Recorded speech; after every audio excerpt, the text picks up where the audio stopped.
Ang sandatahang lakas ng Pilipinas ay papasok sa isang bagong yugto kung saan ang saklaw, katumpakan at kakayahang magbigay ng deterrent ay mas mahalaga kaysa dati. Habang patuloy na nagbabago ang dinamika ng seguridad sa rehiyon ng Indo-Pasipiko, ang kakayahang tumama ng eksakto sa malalayong distansya ay hindi na isang luho. Ito ay isa ng estratehikong pangangailangan.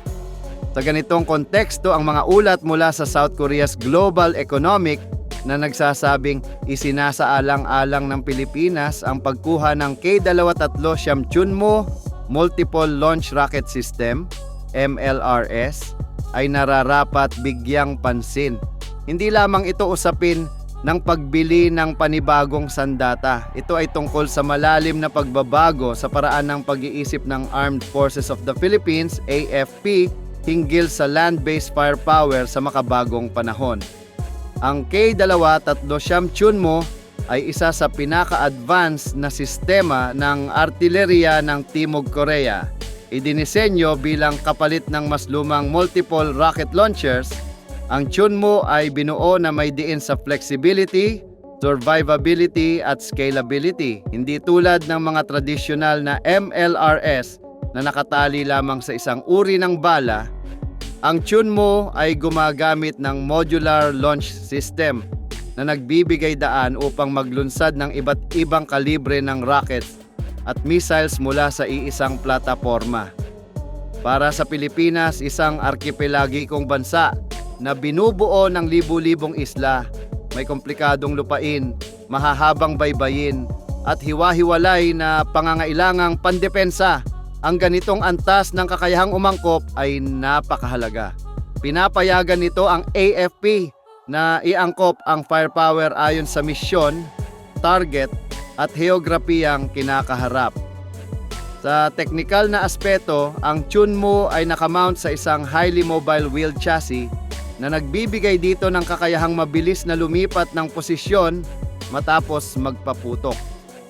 Ang tinatawag na shoot and scoot capability ay kritikal sa makabagong digmaan, kung saan ang counter-battery radar, surveillance satellites, at drone-assisted targeting ay nagiging dahilan upang maging lubhang vulnerable ang mga static artillery unit.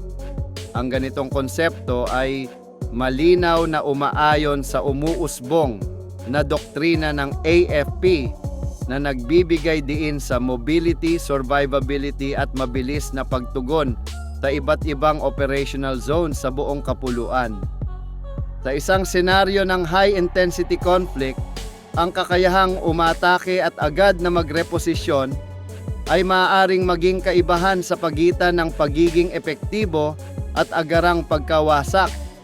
Ngunit ang tunay na nagpapalutang sa Chunmoo, lampas sa karaniwang rocket artillery, ay ang lawak ng saklaw ng mga bala nito.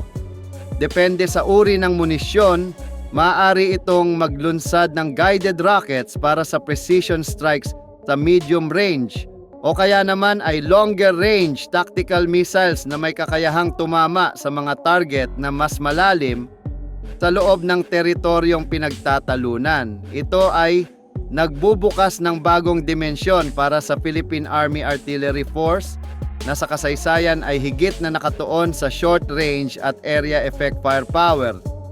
Sa unang pagkakataon, may potensyal ang hukbong katihan ng Pilipinas na magkaroon ng organikong kakayahan para sa long-range precision fires, isang kakayahang sentral sa modernong digmaan.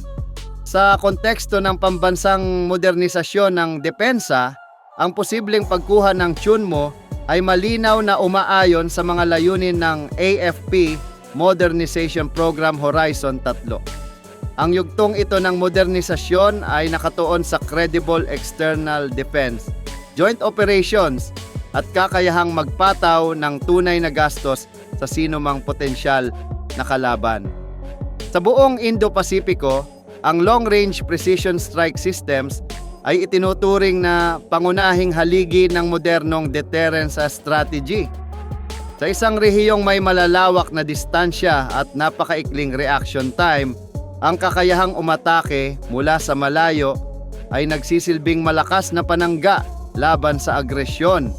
Para sa Pilipinas, ang kahalagahan nito ay mas lalong tumitindi kapag tiningnan mula sa perspektibo ng archipelagic defense. Ang mga land-based rocket at missile systems na nakaposisyon sa mga estratehikong isla ay maaaring magbigay ng overlapping coverage sa mga maritime approach, mahahalagang infrastruktura at critical na choke points. Bagamat pangunahing idinisenyo ang Chunmoo bilang isang land attack system, ang katumpakan at saklaw nito ay maaaring magsilbing mahalagang pandagdag sa kakayahan ng hukbong dagat at himpapawid. Sa pamamagitan ng koordinadong joint operations, maaari nitong limitahan o ipagkait ang freedom of maneuver ng mga puwersang kaaway sa mga pinagtatalunang lugar. Kapansin-pansin din ang panahon ng mga ulat na ito. Sa buong Indo-Pasipiko, malinaw ang trend.